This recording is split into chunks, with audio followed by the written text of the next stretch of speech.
গৌড়বিহার এটা পুরীর স্বর্গদ্বারের কাছাকাছি অবস্থিত একটি মঠ। এটাকে আরেকটি নামেও আমরা খুব ভালোভাবে চিনি, যার নাম হলো গুপ্ত বৃন্দাবন। তো চলুন বন্ধুরা, আজ আমরা গুপ্ত বৃন্দাবনের আপনাদেরকে দর্শন করাই।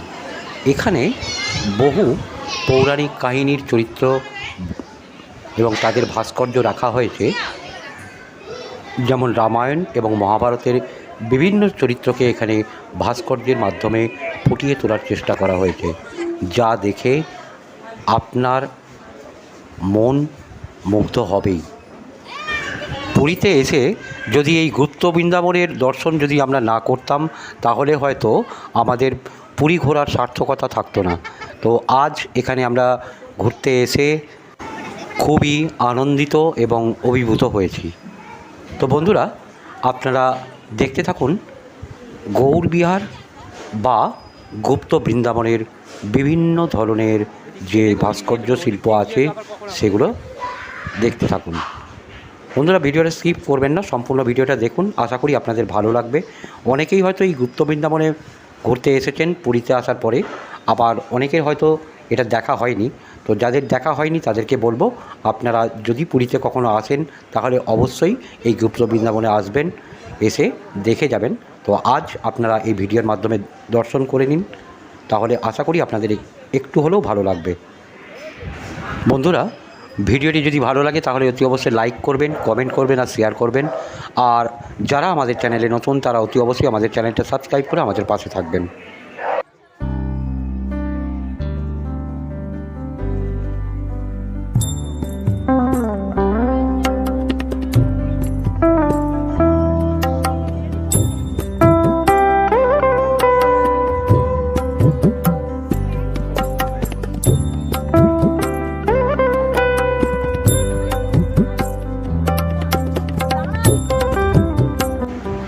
শ্রীকৃষ্ণের লীলাক্ষেত্র যেমন বৃন্দাবন, ঠিক তেমনই শ্রীচৈতন্যের লীলাক্ষেত্র হলো পুরী।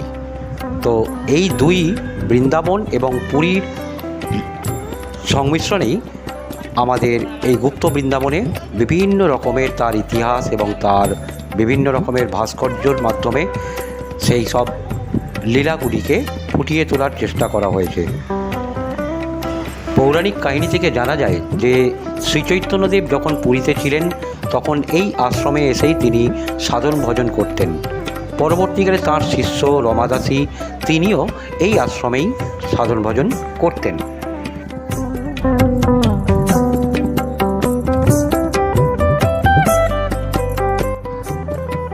তবে এখনকার যে গুপ্ত বৃন্দাবন, তখন সেই সময় তো এরকম ছিল না। তো এই সময়ের যে গুপ্ত বৃন্দাবন, এর নব সংস্করণ করেছেন মহান্ত সুবল চরণ দাস।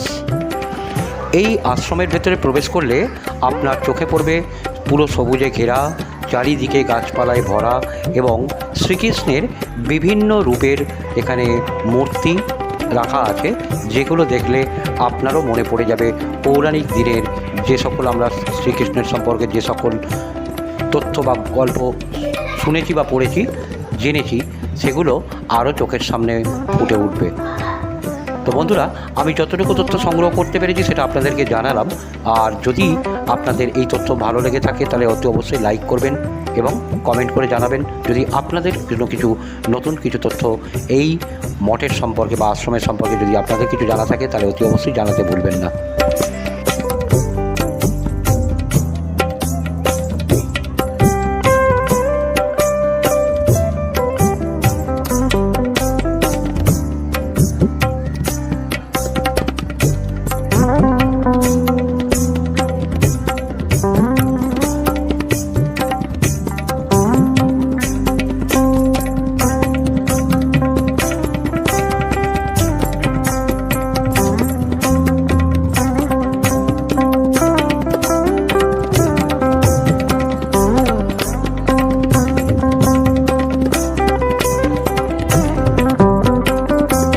এই আশ্রমের ভেতরে একটি শনিদেবেরও মন্দির স্থাপন করা আছে।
বন্ধুরা, এই ছিল গুপ্ত বৃন্দাবন সম্পর্কে সামান্য একটি ছোট্ট ভিডিও। তো ভিডিওটা ভালো লাগলে অতি অবশ্যই লাইক করবেন, কমেন্ট করবেন আর শেয়ার করবেন, আর আমাদের চ্যানেলটা সাবস্ক্রাইব করে আমাদের পাশে থাকবেন। ধন্যবাদ।